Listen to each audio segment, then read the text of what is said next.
3월 20일 토요일 사순절 28번째 말씀 묵상입니다. 복음성가 은혜로만 들어가네 부르겠습니다. 은혜로만 들어가네 은혜로만 선다네 우리의 노력이 아닌 어린 양의 보혈로 그분의 임재 가운데 오라 하시네 우리를 부르신 그곳 은혜로 들어가네 주님의 은혜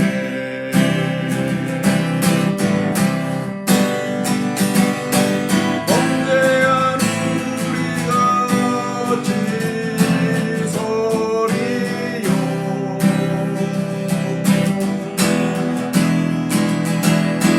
어린 양의 보혈이 깨끗게 하시네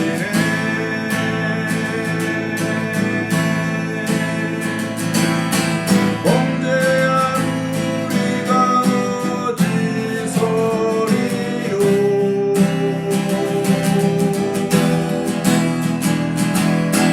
어린 양의 보혈이 깨끗게 하시네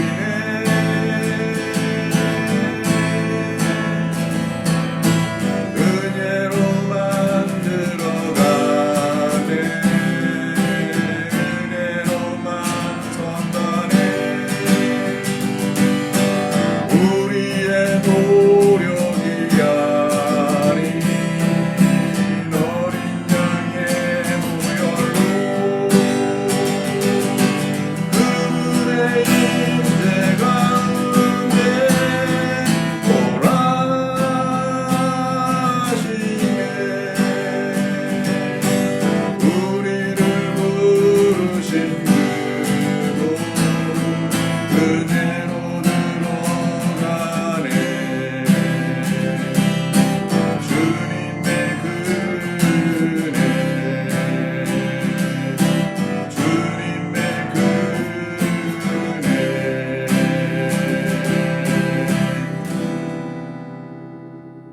다 함께 기도하시겠습니다. 하나님 아버지, 한 주일 동안 주님의 은혜로 인도하여 주시고 오늘 한 주일의 마지막 토요일 주님의 말씀을 묵상하는 시간으로 저희들을 불러주셨으니 감사를 드립니다. 오늘도 하나님의 은혜를 깨닫고 또 주님의 인도하심을 우리가 확신하며 새로운 한 주를 힘차게 믿음으로 준비하는 귀한 하루가 될 수 있도록 인도하여 주시옵소서. 예수 그리스도의 이름으로 간절히 기도드립니다. 아멘. 오늘 하나님의 말씀은 에베소서 4장 11절과 12절 말씀입니다. 오늘 말씀의 제목은 오직 은혜의 공동체입니다. 제가 먼저 말씀 봉독해 올리겠습니다. 그가 어떤 사람은 사도로, 어떤 사람은 선지자로, 어떤 사람은 복음 전하는 자로, 어떤 사람은 목사와 교사로 삼으셨으니 이는 성도를 온전하게 하여 봉사의 일을 하게 하며 그리스도의 몸을 세우려 하심이라. 아멘. 우리의 삶을 돌아보면 내 능력으로 살아온 게 아님을 쉽게 인식할 수 있습니다. 마찬가지로 교회 공동체도 하나님의 은혜로 지금까지 오게 된 것입니다. 우리는 하나님의 은혜로 살아가는 존재임을 한 시간도 잊어서는 안 됩니다. 그 은혜는 하나님의 선물입니다. 교회는 오직 하나님의 은혜만 존재하는 은혜의 공동체가 되어야 합니다. 오늘 본문 말씀은 주님의 몸인 교회를 이루고 있는 성도들의 가치와 그 성도들에게 임하신 하나님의 은혜에 대한 사도 바울의 가르침입니다. 첫 번째는 은혜는 모든 각 사람에게 선물로 주어졌다는 사실입니다. 바울은 우리 각 사람에게 란 구절을 사용함으로써 하나님의 교회의 구성원인 성도들에게 초점을 맞추고 있습니다. 각 사람에게란 이 구절은 하나님께서는 하나님의 자녀 한 사람 한 사람을 아주 귀중하게 여기시고 사랑하시고 그리고 은혜 주시기를 원하신다는 진리를 담고 있습니다. 특별히 이 구절이 가지고 있는 매우 중요한 영적 진리를 하나님께서는 서로 다른 한 사람 한 사람들의 다양성을 통해서 하나님의 교회의 통일성을 이루어 가신다고 하는 사실을 우리에게 전해주고 있습니다. 하나님께서는 하나님의 자녀 한 사람 한 사람을 모두 가장 귀하게 여기시고 그들에게 각기 서로 다른 은사들을 허락해 주셨습니다. 그리고 서로 다른 다양성을 통해서 주님의 몸된 교회가 더욱 튼튼히 세워지기를 바라고 계신 것입니다. 손가락 5개 모두가 길이와 두께가 똑같다면 우리의 손은 아무런 힘을 발휘하지 못할 것입니다. 다행히 손가락의 길이와 두께가 서로 다르면서도 한 손을 이루고 있기 때문에 손은 큰 힘을 발휘하게 되고 매우 유용하게 사용되는 것입니다. 들에 핀 꽃이 아름답게 보이는 것은 서로 다른 모양의 잎과 서로 다른 잎의 색깔들이 서로 조화롭게 어우러져 있기 때문입니다. 영적 진리도 동일합니다. 교회가 힘을 갖게 되는 것은 서로 다른 지체가 통일된 한 몸을 이루고 있기 때문입니다. 교회가 아름다워 보이는 것도 서로 다른 은혜를 체험한 성도들이 서로 아름답게 어우러져서 주님의 한 몸을 이루고 있기 때문입니다. 하나님의 자녀들은 자신과 이웃을 서로 귀하게 여길 줄 알아야 합니다. 먼저는 하나님 앞에서 자기 자신이 얼마나 귀중한 존재임을 결코 잊지 말아야 할 것입니다. 또한 자기에게 주어진 크고 작은 은사들을 다른 무엇보다도 귀하게 여길 줄 알아야 할 것입니다. 한 사람 한 사람이 건강하지 못하고는 교회는 결코 건강한 교회가 될 수 없습니다. 우리 자신의 존재 가치를 깨닫게 되었다면 우리들은 당연히 교회에 한 몸을 이루고 있는 다른 지체인 이웃들의 가치도 그만큼 귀하게 인정할 수 있어야 합니다. 내 자신이 귀한 존재라면 같은 이유로 이웃의 존재도 아주 하나님이 귀하게 보시는 존재인 것입니다. 내 삶이 살아갈 만한 가치가 있다면 이웃의 삶도 가치가 있는 것입니다. 나에게 주어진 은사가 소중하고 귀한 것이라면 이웃에게 주어진 은사도 동일한 가치를 갖게 된 것입니다. 따라서 우리 모두는 하나님의 자녀로서 서로 필요한 귀중한 존재임에 틀림없습니다. 이것은 진리입니다. 하나님께서 예수 그리스도 때문에 우리 모두에게 은혜를 주셨기에 우리 모두의 존재는 가치 있는 것이요 모두의 존재가 가치 있는 것이기 때문에 우리 모두의 삶은 살만한 가치가 있게 된 것입니다. 하나님의 자녀가 된 자로서 하나님께 무가치한 자는 세상에 존재하지 않습니다. 우리 모두는 하나님 앞에서 다 귀하고 모두 다 하나님의 나라에 꼭 반드시 필요한 존재들입니다. 다만 자신의 이러한 귀중한 가치를 알지 못한 채 값싼 인생을 살아가는 그리스도인들이 있지 않아야 할 것입니다. 교회는 오직 은혜만 존재하는 공동체인데 그 은혜는 값없이 선물로 주어졌다는 것입니다. 이것이 두 번째 우리에게 주시는 교훈의 말씀입니다. 은혜는 죄인이나 의인이나 선물로 똑같이 주어졌습니다. 바울은 하나님께서 은혜를 주셨다고만 간단하게 말하지 않고 그리스도의 선물이란 구절을 첨가해서 하나님의 자녀들이 받은 모든 은혜가 예수 그리스도를 통해서 주어진 것임과 또한 예수 그리스도를 위하여 주어진 것임을 강조하고 있습니다. 하나님께서 하나님의 자녀들에게 주시는 은혜는 서로 각각 다르지만 그 은혜는 동일하신 분 예수 그리스도 때문에 주어진 선물이라는 것입니다. 바울은 하나님을 알기 전에 우리의 모습을 본질상 진노의 자녀 에베소서 2장 3절에서 그렇게 설명하고 있습니다. 그런데 우리의 불행한 삶이 이제는 복된 삶으로 바꾸어졌습니다. 심판에서 생명으로 변화되었습니다. 저주에서 복으로, 절망에서 소망으로, 영원한 형벌에서 영생으로, 지옥에서 천국으로 우리의 삶이 바꾸어졌습니다. 그리고 원수되었던 하나님과 새로운 관계가 이루어졌습니다. 이제는 하나님의 자녀가 되었습니다. 이제는 거룩한 성도가 되었습니다. 이제는 주님의 몸된 교회의 건강한 지체가 되었습니다. 그리고 지속적으로 하나님의 은혜를 받아가며 살아가게 되었습니다. 진실로 우리 모두는 행복한 사람이 된 것입니다. 그러므로 하나님의 자녀들은 예수 그리스도의 은혜를 입은 사람이요, 예수 그리스도의 은혜로만 살아가는 사람들입니다. 우리 모두는 지금 예수 그리스도의 은혜 안에서 예수 그리스도의 은혜를 힘입어 살아가고 있는지 점검해 보아야 합니다. 아니면 예수 그리스도의 은혜가 아닌 다른 무엇으로 살아가고 있지는 않은지 점검해 보아야 할 것입니다. 그리스도의 선물이란 또 다른 의미가 하나 더 있습니다. 하나님의 은혜는 예수 그리스도 때문에 주어지는 것임과 동시에 그 선물은 예수 그리스도를 위해서, 곧 하나님의 사역을 위해서 되돌려 사용되어야 한다는 의미가 담겨져 있습니다.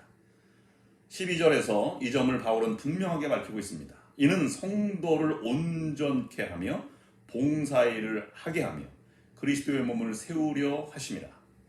인간에게 주어진 하나님의 은혜는 항상 하나님의 영광과 밀접한 관계가 있습니다. 그러므로 예수 그리스도의 십자가 사건 때문에 하나님의 은혜를 지속적으로 맛보며 살아가는 그리스도인들은 받은 바 은혜를 하나님의 영광을 위해서, 그리고 예수 그리스도의 이름을 위하여, 그리고 건강한 교회의 성장을 위해서 다시 사용하고자 하는 열정에 사로잡혀야 합니다. 예수님 때문에 큰 은사를 받았다면 그 은사를 하나님의 영광을 위해 사용해야 합니다. 다른 말로 말씀드리면 예수님 때문에 건강이나 물질의 복을 받았다면 그 건강과 물질이 다시 하나님의 영광을 위하여 사용되어야 하는 것입니다. 그리스도의 선물이란 예수 그리스도의 선물일 뿐만 아니라 그리스도를 위한 선물이기도 하기 때문입니다. 하나님은 우리들을 향한 하나님의 끝없는 사랑의 하나님이십니다. 하나님께서 예수 그리스도로 말미암아 우리들을 죄 가운데서 구원하여 주시고 그것만으로 만족하지 아니하시고 때마다 일마다 우리 모두에게 넘치는 은혜를 주셨습니다. 왜 그렇게 하셨을까요? 그 이유가 있다면 오직 단 한 가지뿐입니다. 죄인된 우리들을 사랑하셨기 때문입니다. 구원받은 자녀들을 더욱더 하나님께서는 사랑하십니다. 부모 사랑에 무감각한 자녀들은 부모를 기쁘게 하지 못하듯이 우리가 우리를 향하신 하나님의 사랑에 감각이 없다면 하나님께서는 매우 슬퍼하실 것입니다. 우리를 향하신 하나님의 사랑에 대한 감동이 우리들을 강권하여서 거룩한 삶을 살게 하여야 하며, 우리를 향하신 하나님의 사랑에 대한 감동이 우리들로 하여금 살맛이 나게 하고, 우리를 향하신 하나님의 사랑에 대한 감동이 고난과 고통의 삶을 이기는 원동력이 되어야 합니다. 마지막으로 은혜로만 존재하는 교회 공동체는 하나님이 원하시는 사명을 위하여 남은 삶을 살아가야 합니다. 교회는 하나님께서 세우신 하나님의 몸입니다. 각기 다른 사람들을 부르고 그들을 통해서 교회가 하나가 되어 하나님 나라 건설을 위해 하나님께서는 우리를 사용하시고 우리를 통해서 일하고 계십니다. 오늘 본문에 사도 바울은 이렇게 세움을 받았다고 기록하고 있습니다. 주신 사명이 무엇인지 알아야 합니다. 그가 혹은 사도로 혹은 선지자로 혹은 복음 전하는 자로 목사와 교사로 주셨으니 라고 기록하고 있습니다. 자신의 몸을 바쳐서 교회를 세우고 그 교회를 통해서 무엇을 우리에게 주셨는가 하면 직분인 사명을 하나님께서 주셨습니다. 이 사명으로 자신이 세운 교회를 땅끝까지 세우게 하신 하나님의 뜻이 있는 것입니다. 두 번째로 받은 사명으로 해야 할 일이 무엇인지를 분명히 알아야 합니다. 하나님이 우리에게 주신 사명은 누구나 다 알고 있습니다. 그리고 모두들 다 사명대로 살아가겠다 이렇게 결심을 하고 살아갑니다. 그런데 구체적인 일에 참여하지 않으면 그 사명은 큰 힘을 발휘하지 못하는 것입니다. 그러므로 받은 사명으로 해야 할 일을 우리가 분명하게 알아야 합니다. 이는 성도를 온전케 하며 봉사일을 하게 하며 그리스도의 몸을 세우려 하심이라 라고 기록하고 있습니다. 여기서 하심이라는 말씀은 사명을 받은 자가 무엇을 해야 할 것인지를 가르쳐주고 있는 것입니다. 성도를 온전하게 하는 일입니다. 주님을 닮아 그리스도 안에서 잃어버린 하나님의 형상을 다시 회복하는 것입니다. 봉사일을 하게 합니다. 하나님과 수직적인 신앙 고백이 성도 간의 수평적인 섬김으로 나타나는 것을 봉사라고 말합니다. 이것이 진정한 섬김과 봉사의 모습입니다. 봉사를 모르고 직분을 맡으면 섬김이 아니라 권위로 나타나게 될 것입니다.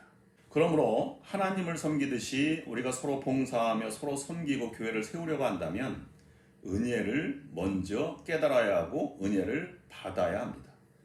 은혜를 모르고 행하면 봉사가 되지 않고 수고의 대가를 요구하게 될 것입니다. 거기에는 기쁨과 만족과 감사가 없습니다.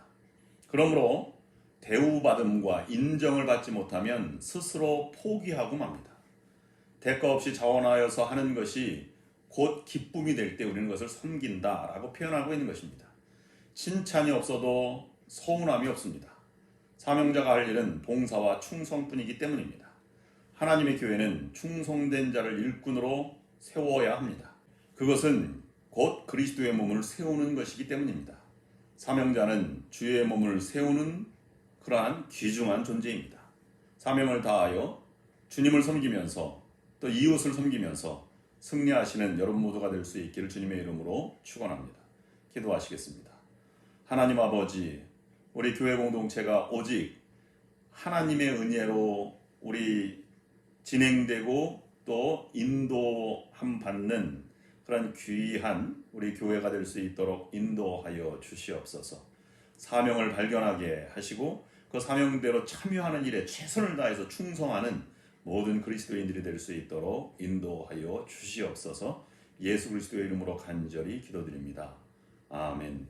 이제는 우리 주 예수 그리스도의 은혜와 하나님 아버지의 극진하신 사랑하심과 성령의 역사인도 교통하심이 오늘 말씀을 들고 한 주를 정리하고 새로운 한 주를 출발하는 모든 성도들을 위해 지금부터 영원토록 함께 하옵시기를 간절히 축원하옵나이다. 아멘.